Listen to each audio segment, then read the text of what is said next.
Hello students, पिछले class में हम लोग डिस्कस किए थे कुछ प्रॉब्लम जो प्रीवियस ईयर में आया हुआ था, कुछ जो स्पेशल फार्मूला देखे थे। उसमें आप लोग को उस फार्मूला का बेस क्वेश्चन सोल्व कर दिए थे जो आप लोग को प्रूफ भी नहीं दिए, फार्मूला सिर्फ लिखा दिए थे। कुछ उसी टाइप का और एक प्रॉब्लम है जो प्रीवियस ईयर में आया हुआ है। जैसे यही क्वेश्चन है जो आपको 2015 में आया हुआ क्वेश्चन है, और एनसीईआरटी में भी एक क्वेश्चन मिलेगा, शायद मिसलेनियस में एक क्वेश्चन होगा, हमको ध्यान नहीं, लेकिन मिसलेनियस में एक क्वेश्चन शायद है, कंफर्म तो नहीं कर सकते हैं, या मिसलेनियस एग्जाम्पल में हो या फिर मिसलेनियस में हो, लेकिन ये क्वेश्चन होना चाहिए कहीं ना कहीं। हमको इसका इंटीग्रेशन कैलकुलेट करना है, तो आखिर हम लोग इसका इंटीग्रेशन कैलकुलेट कैसे करेंगे? हम लोग इसका अगर इंटीग्रेशन कैलकुलेट करना चाहें तो इसका इंटीग्रेशन कैसे कैलकुलेट करेंगे? तो एक नॉर्मल से दिमाग में बात आती है कि हम लोग इसको साइन बाई कॉस में कन्वर्ट कर देंगे। तो देखिए, अगर आप साइन बाई कॉस में कन्वर्ट करते हैं तो आपको एक आ जाएगा sine x plus cos x और under root sine x into cos x. यहां के बाद भी आपको डायरेक्ट सॉल्यूशन तो होगा नहीं, हालांकि हो सकता है, ऐसा हार्ड एंड फास्ट नहीं होगा कि सॉल्यूशन इसका होगा ही नहीं, हमसे सॉल्यूशन हो सकता है। तो जैसे पहले हम लोग इस मेथड से समझते हैं, और एक मेथड और भी होता है, उसको भी देखेंगे, या फिर अगर ये आपको इजी लगेगा तो इसे को समझ लेंगे हम लोग।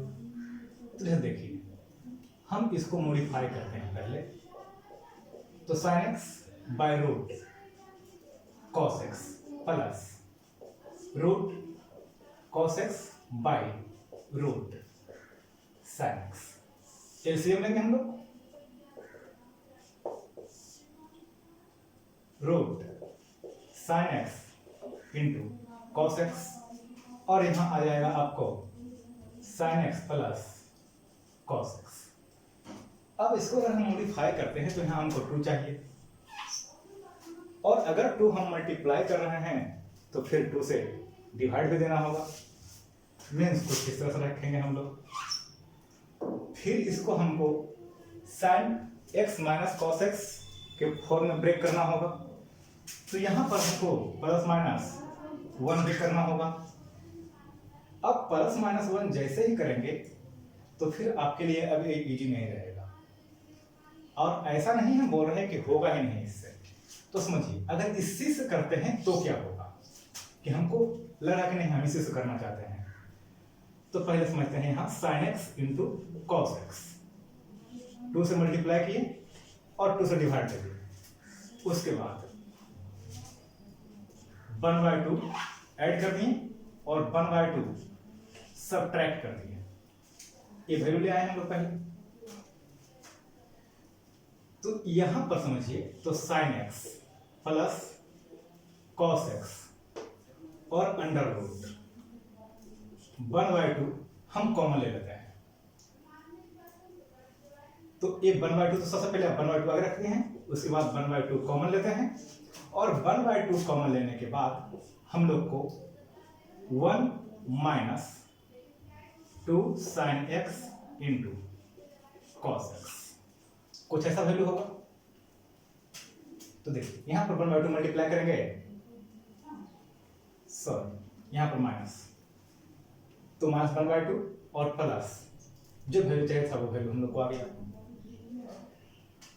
अब यहां से आपके पास 2 ऑप्शन है, एक तो एक आप यहां से 1/2 सीधे बाहर कर दीजिए, तो फिर फिलहाल हम यहां समझते हैं पहले sign x plus cos x, और यहां से हम 1/2 बाहर निकाल लिए हैं, तो यहां आ गया 1 माइनस। अब देखिए, sign x minus cos x, इसको हम लिख सकते हैं का होल स्क्वायर, तो sine x minus cos x का होल स्क्वायर। तो अब हम लोग के पास जो इंटीग्रेशन आएगा, यानी कि जो एक फॉर्म है हम लोग के पास इक्वेशन I इक्वल टू, तो I इक्वल टू हम पुट करते हैं integration of sine x plus cos x और divided by 1 minus sine x minus cos x का स्क्वायर डी। यहां से जो √2 है इसको हम √2 को बाहर करेंगे तो आने क्या आ जाएगा हम लोग को √2, ये 1/√2 था, √2 मल्टीप्लाई होगा तो आई का वैल्यू √2, फिर पहले पुट कर लेते हैं हम लोग, तो पुट करेंगे तो हम लोग को आएगा sin x minus cos x equal to T, तो cos x plus sin x dx equal to dt और i इक्वल टू √2, तो यहां पर वैल्यू हम लोग dt कर सकते हैं और under root 1 minus T square, ये वैल्यू रहेगा हम लोग के पास। अब इस वैल्यू को आप इंटीग्रेशन के फॉर्म में, स्टैंडर्ड फॉर्म में पढ़े हैं, 1 by under root 1 minus x square, तो साइन इनवर्स एक्स, तो यहां से कर सकते हैं हम लोग i इक्वल टू √2 और साइन इनवर्स t और प्लस c, तो i का वैल्यू √2 और साइन इनवर्स और t का वैल्यू देखिए, तो sine x minus cos x और प्लस c। एक आंसर तो ये आ गया आपका, ये आंसर गलत नहीं है आपका, ये आंसर सही है, लेकिन अब हम ये नहीं कर सकते हैं आपको कि क्या एग्जैक्ट आंसर यही दिया है या फिर ये नहीं दिया है, कहीं कहीं पता होता है आंसर चेंज किया हुआ है। अच्छा चलिए एक बार आंसर देख लेते हैं हम, आंसर किस तरह दिया है जो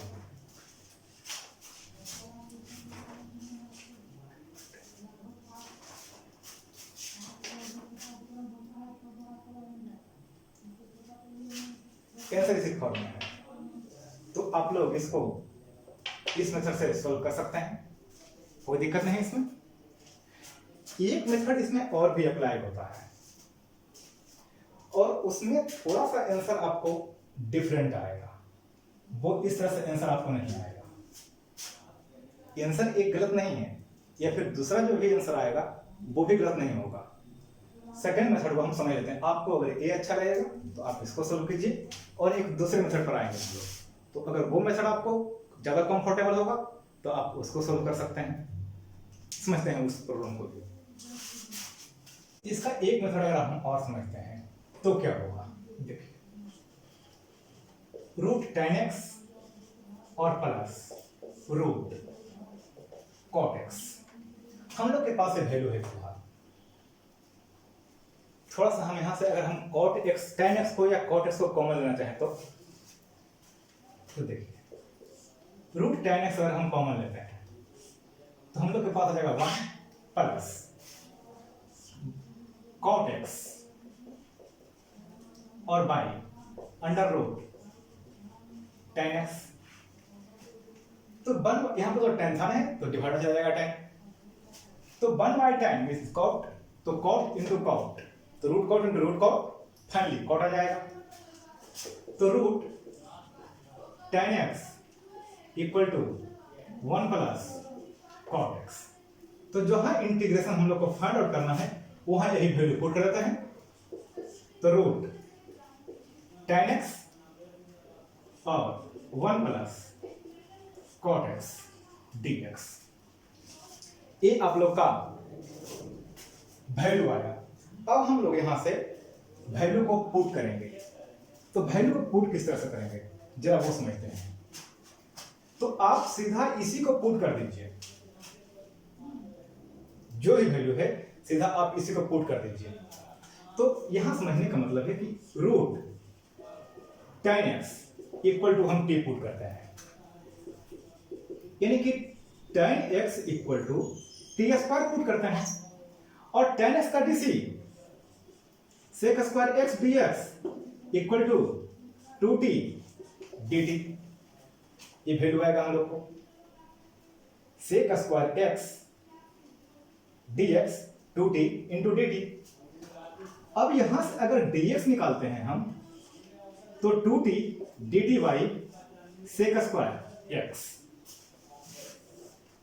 तो यहां से हम लोग का इंटीग्रेशन कैसा होगा, i equal to integration of root tan x means t कर सकते हैं हम लोग t और 1 प्लस 1 बाई टेन यानी कि 1 बाई टी स्क्वायर और dx का वैल्यू आ गया हम लोग को 2t बाई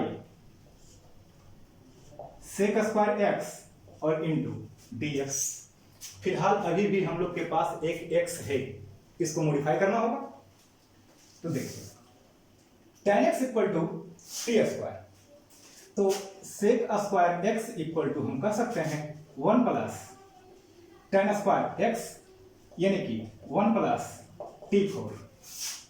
तो i इक्वल टू टी और यहां आ गया T square plus 1 by t square और 2t बाई 1 प्लस t4।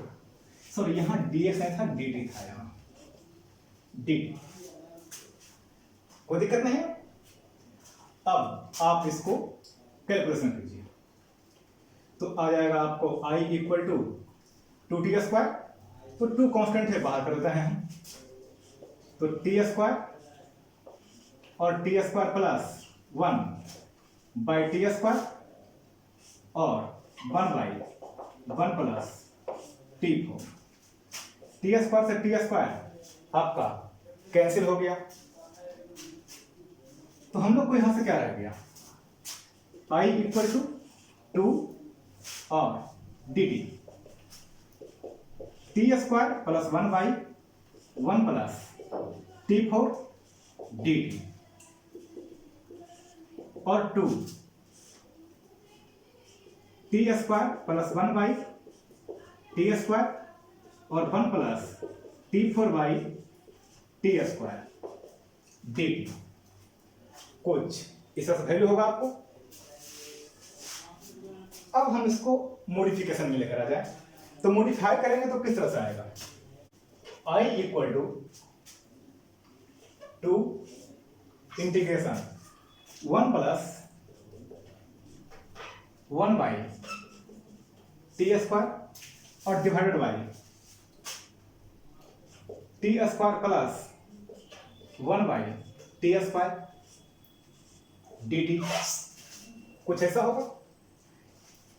इसको हम फॉर्मूला के फॉर्म में ब्रेक करते हैं, तो i equal to integration of 1 plus 1 by t square और यहां से इसका इंटीग्रेशन सॉरी इसको मॉडिफाई करें हम लोग तो आ जाएगा t माइनस 1 बाई टी का होल स्क्वायर और प्लस 2 a प्लस b का whole square equal to a square plus b square equal to a minus b का whole square plus 2 ab a यानी कि t into 1 by t, finally रह जाएगा 2 dt।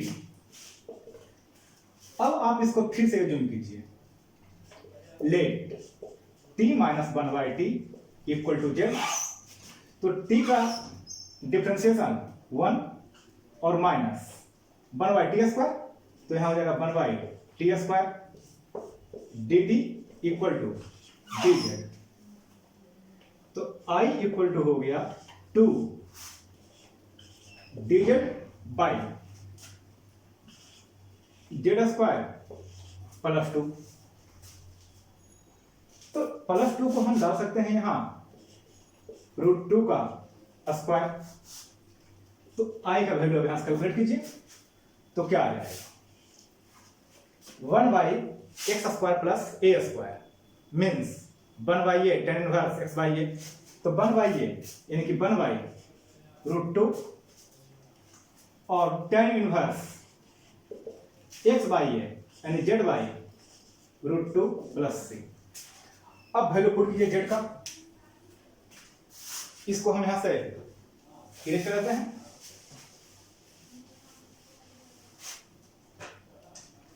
तो यहां √2 से पहले √2 कैंसिल कर दीजिए, तो आपको आ गया i इक्वल टू √2 और tan इनवर्स और z जेड कहने का मतलब T minus one by T, T minus one by T और बाई रूट टू और प्लस सी। टी का वैल्यू रूट एक्स, तो रूट टू टेन इनवर्स, और यहां हो गया आपको रूट टेन एक्स और minus one by root tan x और प्लस सी। ये आपका आंसर तैयार हो गया। कोई दिक्कत नहीं इसमें। सॉरी, यहां आपको रूट टू है, आप इसको अब मॉडिफाई कर सकते हैं। Means root two tan inverse tan x minus one by root two tan x और प्लस सी। तो एक आंसर आपको यहां से आ जाएगा। तो जो भी मेथड आपको इजी लगे, जिसमें कंफर्टेबल हो, आप उस मेथड से इसको सोल्व कर सकते हैं। अब हम लोग समझते हैं प्रॉपर फ्रैक्शन का इंटीग्रेशन, कि प्रॉपर फ्रैक्शन का इंटीग्रेशन हम लोग करेंगे किस तरह से। पहले फॉर्मूला समझते हैं उसको कि किस तरह से फॉर्मूला होगा। अब हम समझते हैं integration by partial fraction.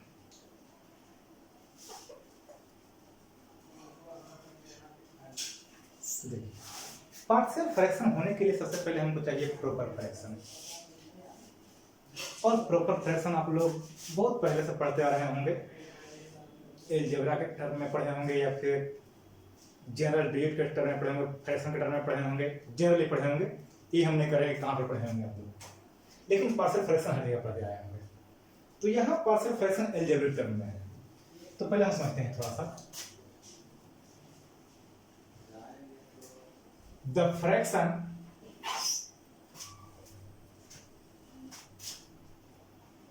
px by qx, qx not equal to 0. The fraction px by qx called proper fraction if degree of qx greater than px। अगर qx का डिग्री डिनोमिनेटर का डिग्री न्यूमरेटर से ज्यादा है तब तो हम लोग इसको बोलेंगे कि ये प्रॉपर फ्रैक्शन है। Otherwise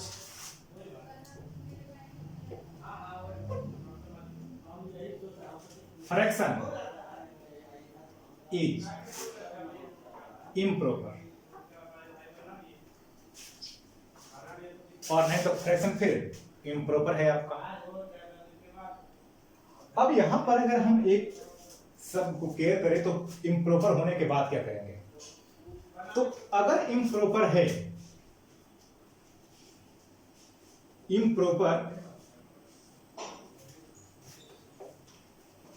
fraction convert into proper fraction if proper fraction by simple division method। Normal अगर हम कोई मेथड अप्लाई करते हैं डिवीजन का, तो जो भी आ जाएगा हम लोग को वो अब आपका प्रॉपर फ्रैक्शन में कन्वर्ट हो जाएगा। तो समझिए यहां कि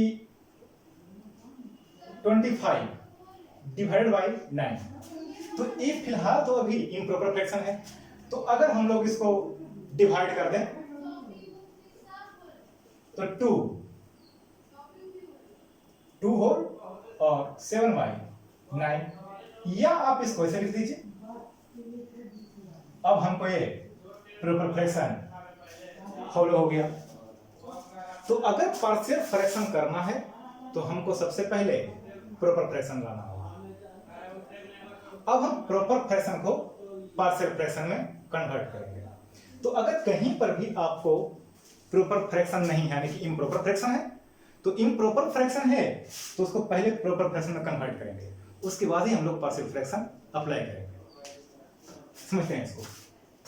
अब हम समझते हैं यहां से कि अगर प्रॉपर फ्रैक्शन हम लोग के पास आ गया तो अब हम लोग उसको सिंपल फ्रैक्शन करेंगे।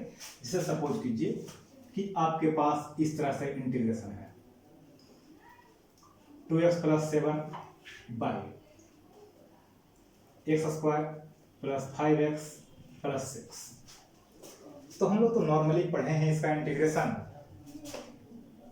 समथिंग इनटू DC आउट, उसके बाद प्लस b, इस फॉर्म में कन्वर्ट करेंगे, उसके बाद हम लोग अप्लाई करेंगे। लेकिन कुछ प्रॉब्लम आपको, जैसे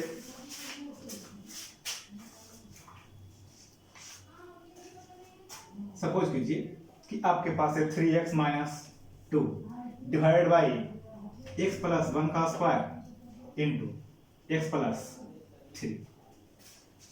अब यहां देखिए, तो अगर आप इसका DC करते हैं तो ये स्क्वायर के फॉर्म में आएगा, और यहां तो आपको स्क्वायर है नहीं, तो क्या करेंगे, या फिर यहीं पर आपको इस फॉर्म में मिल जाता।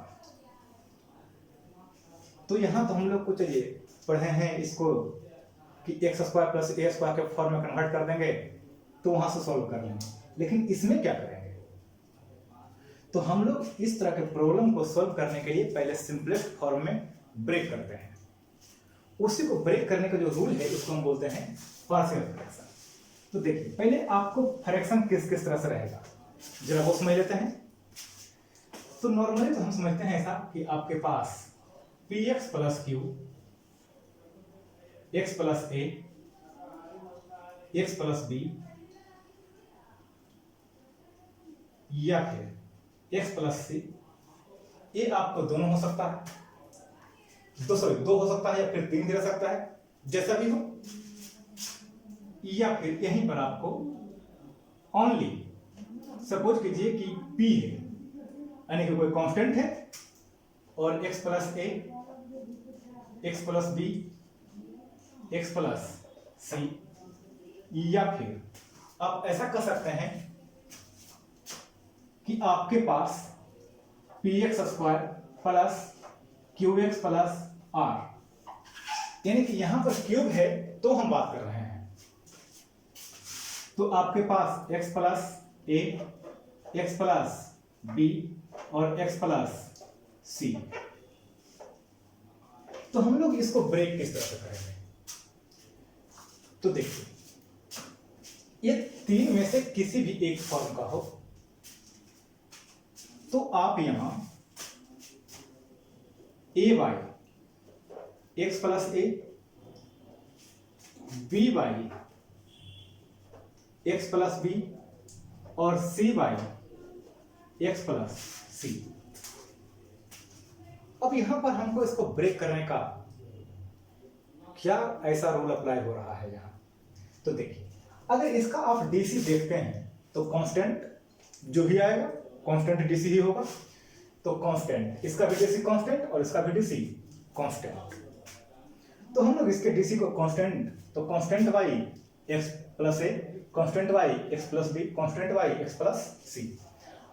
एक हार्ड एंड फास्ट नहीं है, आप अल्फा बीटा गामा भी दे सकते हैं, कोई दिक्कत नहीं है। जैसे अगर हम 3 टर्म का दिए, आपको यहीं पर आता है px + q divided by x + a x + b और py x + a और x + b। तो यहां आपको ay x + a और by x + b, ये फॉर्म में आपको आ सकता है। लेकिन अगर 2 टर्म रहेगा तो आपको यहां स्क्वायर नहीं होगा, स्क्वायर होगा तो फिर प्रॉपर फ्रैक्शन नहीं होगा। तो पहले प्रॉपर है, सॉरी इम्प्रॉपर है, तो पहले प्रॉपर में कन्वर्ट करना होगा आपको। यहां तो सिंगल टर्म थे, अगर आपको एक टर्म रिपीटेड रहे तो सपोज कीजिए, यहां ध्यान यही रखना है कि जैसे ही हम लोग इसका एलसीएम ले तो हम लोग को एलसीएम ही आना चाहिए। जैसे सपोज कीजिए कि px प्लस क्यू और x प्लस a का स्क्वायर है और साथ में x प्लस b भी डाल देते हैं। तो सबसे पहले आपको a by x plus a, b by x plus a का square, c by x plus b। देखिए यहां अगर आपको यहां क्यूब होगा तो एक टर्म और भी आएगा क्यूब, उसके बाद आपको जितना टर्म है यहाँ से स्क्वायर हो गया तो 2 टर्म यहाँ हो गया, 1 टर्म यहाँ हो गया, टोटल 3 टर्म, आपको 3 पार्ट में ब्रेक होगा। अगर यहाँ 3 होता तो एक और भी लेते हैं हम लोग,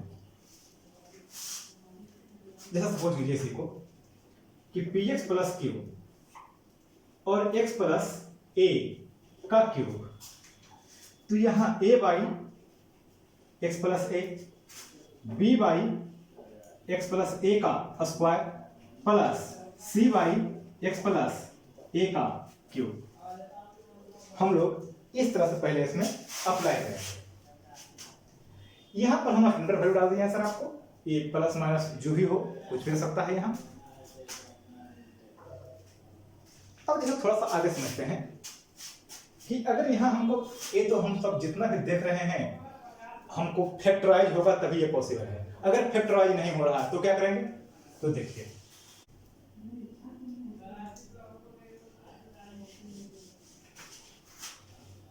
अब जैसे नेक्स्ट को समझते हैं, तो px प्लस क्यू या फिर अल्फा एक्स प्लस बीटा इस तरह से है, और हम लोग के पास है a x square plus b x plus c, और सपोज कीजिए कि x प्लस डी कुछ इस तरह से है हम लोग के पास। px प्लस क्यू जो भी मानिए आपको यहाँ पर पावर q तक हो सकता है, सॉरी पावर स्क्वायर तक हो सकता है आपको। तो देखिए इस सिचुएशन में हम लोग के पास 2 टर्म है, यहाँ पर एक कंडीशन है ax square plus b x plus c. Now further factorise, हम इसको और भी फैक्टराइज नहीं कर सकते हैं। तो अब हम लोग जो यहां पर रूल अप्लाई करेंगे वो a x square plus b x और प्लस सी, और इसमें एक टर्म जो आएगा आपको एक्स प्लस डी का। तो अब समझिए यहां अगर हम लोग इसका डीसी देखें तो क्या आएगा, 2ax यानी कांस्टेंट इनटू x। तो चलिए हम मानते हैं कांस्टेंट इनटू x और प्लस कांस्टेंट b, और यहां पर भी आपको आएगा कांस्टेंट। तो इस फॉर्म में हम इसको पहले ब्रेक कर लेंगे। अब जितने भी वैल्यू आप कैलकुलेट किए हैं, अब हर एक जगह से आपको find constant a b c d जो भी माने हैं आप ए फाइंड करना होगा। जो भी आपको सुटेबल मेथड लगता है उससे फाइंड करना है, और फाइंड करने के बाद ही हम लोग इसका इंटीग्रेशन कैलकुलेट करेंगे। अब इसका डिस्कस हम लोग प्रॉब्लम का नेक्स्ट क्लास में देखेंगे किस तरह से प्रॉब्लम को सॉल्व करते हैं। और ऐसा नहीं कि इसको कैलकुलेट करने के लिए बहुत हार्ड रूल अप्लाई होता है, सिंपल रूल से भी ये कैलकुलेट कर सकते हैं हम लोग। वो देखेंगे हम लोग नेक्स्ट क्लास में।